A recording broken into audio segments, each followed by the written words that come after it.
Yes, it is rather difficult to follow these evidence speakers, but I shall give it a go. I intend to be a bit more practical than my predecessors. And as Maria said, I shall give a Swedish perspective on the referendum. When reading Swedish newspapers or watching Swedish television, one gets the impression that whether or not Mr. Donald Trump makes it to the Oval Office is of far greater importance than whether the United Kingdom remains a member state of the European Union. Now, I don't share that perspective for two reasons, primarily. First, there will be the loss of the most prominent non-Eurozone member state, a member state that we share cultural links with and have many interests with. And the second point is, of course, the strong cultural links that we share with the United Kingdom. But of course, in a business perspective, because I realize that most of you here today are interested in business, Swedish business will of course also be affected if the United Kingdom left. EU legislation is today relevant for most of what business within the European Union encounter on a daily basis. Whether it being export or import of goods, buying or selling a company, planning a bid on public works, transferring assets of all kinds, employing people, using your internet and telephone communications. So, the United Kingdom, in or out, is one of those issues that may seem foreign or remote to some of you, but that matters or will matter to most of you. If we then look at leaving, how long would it take for the United Kingdom to leave, and what would follow in its place? Well, the departure is, as I believe was mentioned, regulated by Article 50 on the Treaty on the European Union, and where it says that the treaties shall cease to apply 2 years after notification to leave. That means that the 2-year period will not start to run on the 24th of June if the United Kingdom decides to vote no or leave on the 23rd of June.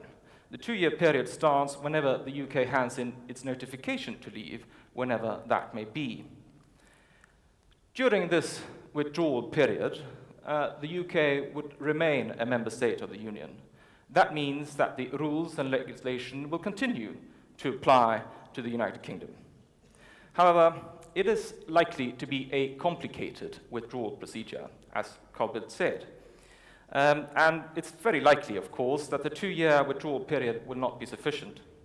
As was mentioned earlier, an extension is possible, but provided that the United Kingdom and all the 27 remaining member states agree to this. In order to put this withdrawal period into some perspective, one might look at Greenland. Greenland has been mentioned a few times. Greenland voted to leave the European Economic Communities in 1985. The EEC then was, of course, not as complex as the European Union is today. And Greenland, in population roughly the same size as Lidingö outside Stockholm city, cared about one thing only, that was fish and protecting their fishing industry. Now, it still took Greenland 3 years to leave the communities. The UK, of course, would be a very different animal. What then? What are the options for the United Kingdom? On what basis would Sweden continue trading with the United Kingdom? Of course, some form of relationship is likely, but that's very difficult to predict. If one reads the newspapers, the principal option seems to be joining the EEA, concluding a range of free trade agreements with Switzerland, there being 120 of them at the moment, or entering in a customs union similar to Turkey. Of course, none of these options seem very likely. There are a number of legal reasons why. I will not go into those, but I will only stress that the legal obligations involved would be very, very difficult for the United Kingdom to swallow. So, if no trade agreement is in place when leaving, what would happen then? Well, the United Kingdom would have to start from scratch, not only with the European Union, but also with the rest of the world.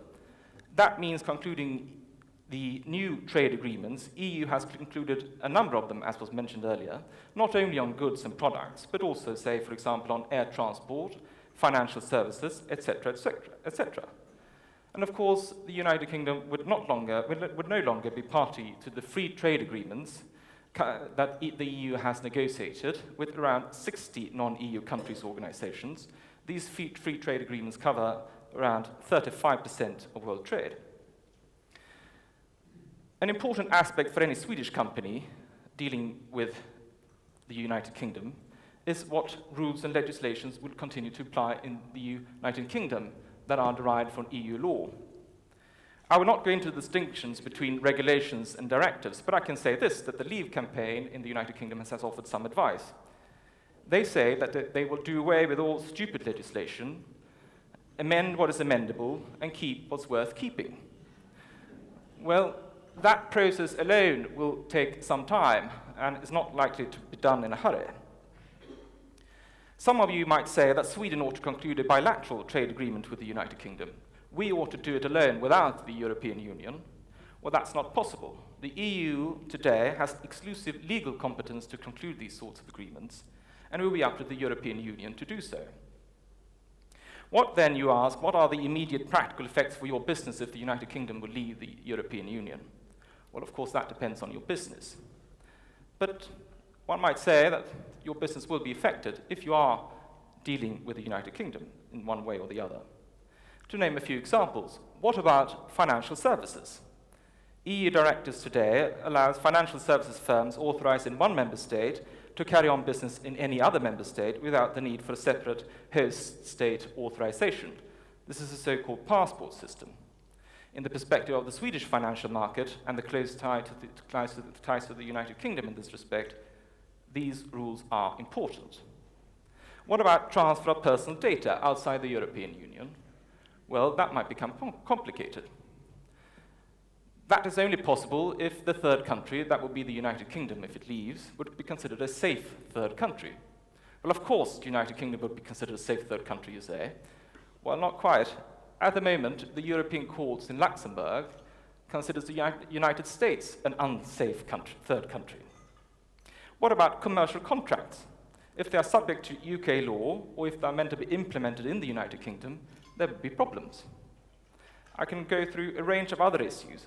What about intellectual property? What will you do with all your trademarks? What about public procurement? Can you, as Swedish business, participate in a procurement process in the United Kingdom on the same terms as the UK business? What about environmental protection?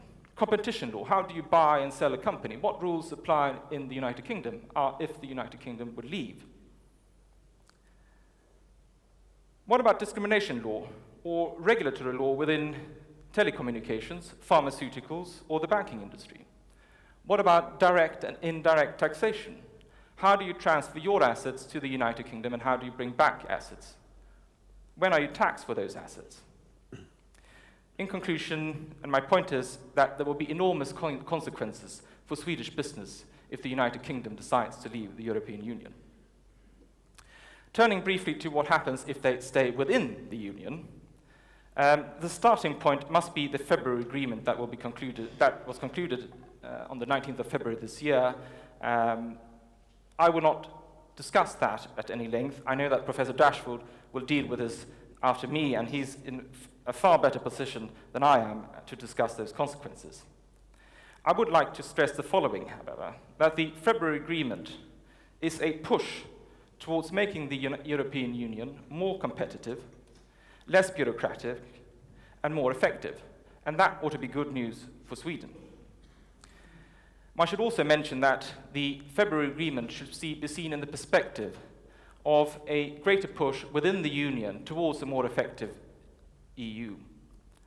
The Commission, for example, has established a regulatory fitness and performance program called REFIT, which means that over a period of years, the Commission intends to screen the entire stock of EU legislation for burdens, inconsistencies, and ineffectiveness. One might also mention that there's been a conclusion of an agreement between the European Parliament, the Council, and the Commission in order to simplify EU legislation to avoid over-regulation and administrative burdens. If given effect in practice, these kind of relationships and these aspects have a real potential to increase the accountability of EU institutions in respect of their legislative role. I would like to conclude by saying the following.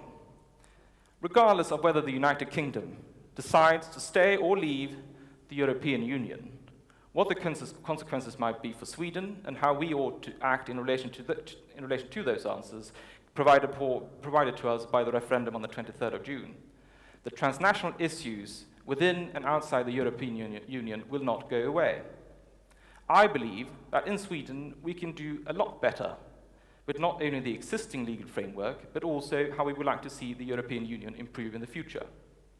In my opinion, there are opportunities and money to be made for those who engage with these aspects and understand how to deal with them. Thank you.